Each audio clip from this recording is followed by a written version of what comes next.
Hello, this is Dr. Mark Hyman. Welcome back to my series of blogs on my new book, The UltraMind Solution. Remember, we are living in an epidemic that's robbing our children of their future, adults of their present, and the elderly of their past. And I'm going to show you in this blog series how to take back the future, the present, and the past through the 7 keys to an UltraMind. Did you know that you have 2 brains? Well, there's the brain, and then there's the gut brain. And if you want to have a happy brain, you have to have a happy gut.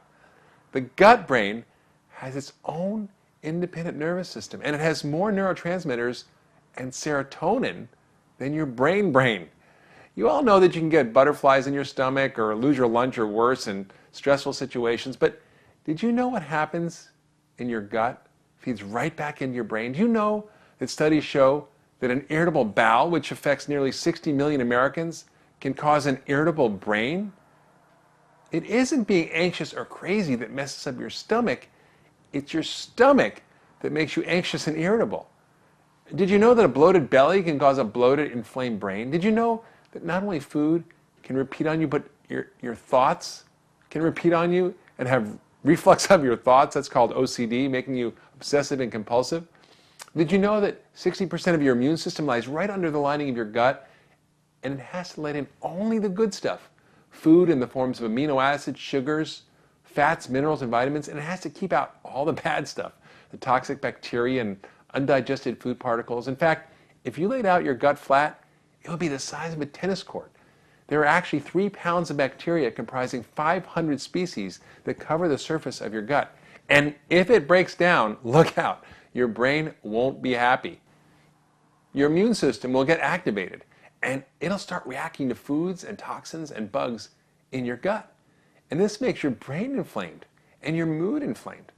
You can also absorb toxic molecules from your gut into your bloodstream that get to your brain and make you crazy, like those patients with liver failure who go crazy because they can't detoxify the poisons from their gut bacteria.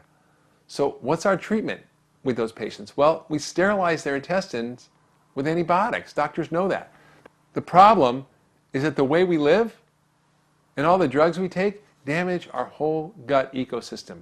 Our sugar and junk food diet that's rich in processed food and low in fiber, our overuse of antibiotics, our anti-inflammatory and acid medications or acid-blocking medications, and our chronic stress all damage our gut. So what happens when things go awry? Everything from depression to ADD, from autism to Alzheimer's, from OCD to anxiety, and just plain bad moods and brain fog. Now let me tell you a story of a gut gone bad and how fixing the gut fixes the brain. One spring afternoon, I saw a beautiful little 6-year-old girl walk into my office with her mother and her sister. On the surface, she seemed quite normal. But then the story of this tragic little girl and this tragic little life unfolded. This 1st grade student was extraordinarily aggressive with her sister and her peers, kicking and pinching and hitting and biting, and she threatened to kill herself pretty regularly. She would cut her mother and her sister out of her family pictures. She was anxious and negative and hopeless. She had temper tantrums and mood swings and was always seeking attention. And she was diagnosed with OCD and perfectionism. Now, she didn't make friends, obviously, at school, and her mother was called every day about her disruptive behavior in class.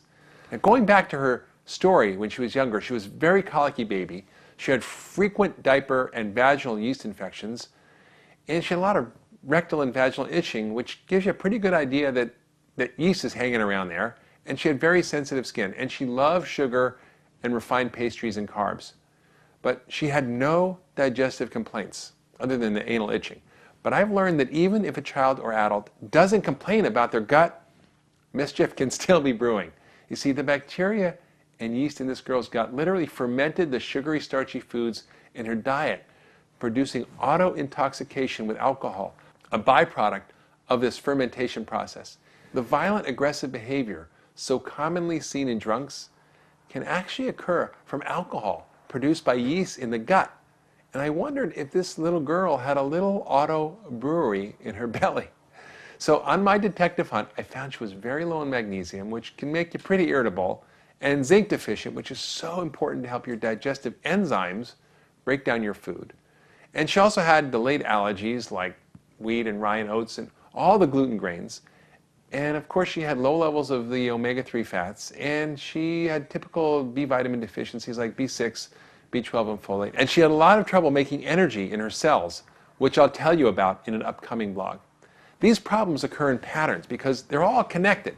You see, it's not usually one thing, it's almost always everything. But the gut is often at the center of the problem, even if there are no digestive symptoms. The most incredible finding in this young girl's case was the sky-high indicators of bacteria and yeast overgrowing in her gut. I had never seen levels this high in anyone. So what did I do? Well, I got her on a gluten and dairy-free diet, on whole foods. I got her on some cod liver oil, some magnesium, some B vitamins, a multi, and some probiotics, and she got a little better. But when I gave her an antibiotic, a special antibiotic that doesn't get absorbed, to clear out the bad bugs in her gut, followed by an antifungal to get rid of the yeast, she transformed into a well-behaved little girl. Her aggressiveness and negativity and hopelessness were gone. Her mother said she used to be punished 10 times a day and got into trouble at school every day. And all that stopped when we cleared up the bad bugs in her gut and helped her get her gut flora back and her ecosystem in balance. Now, many studies have shown abnormal, toxin-producing bacterial flora in children with developmental problems like these. Normal kids have normal gut flora. Happy people have healthy flora. Dr. David Relman from Stanford is studying the DNA of the ecosystem of the bugs in your gut. And he has found that the bugs who live with you in your gut may be more important in determining your health than your own DNA fingerprint. A healthy gut is a healthy brain. So what do you do about it? Well, be kind to your gut. Get rid of common allergens like gluten and dairy. If you can, get off of antibiotics, steroids, anti-inflammatory, and acid-blocking medication, which all damage the gut. Try some digestive enzymes. Try probiotics, which are the healthy bacteria. Eat a whole foods diet with lots of fiber from plant foods like beans and nuts and seeds and veggies. And remember, if you want a happy brain, you have to have a happy gut. Now, I want to remind you that you can get a free sneak preview of my book, The UltraMind Solution, at www.ultramind.com.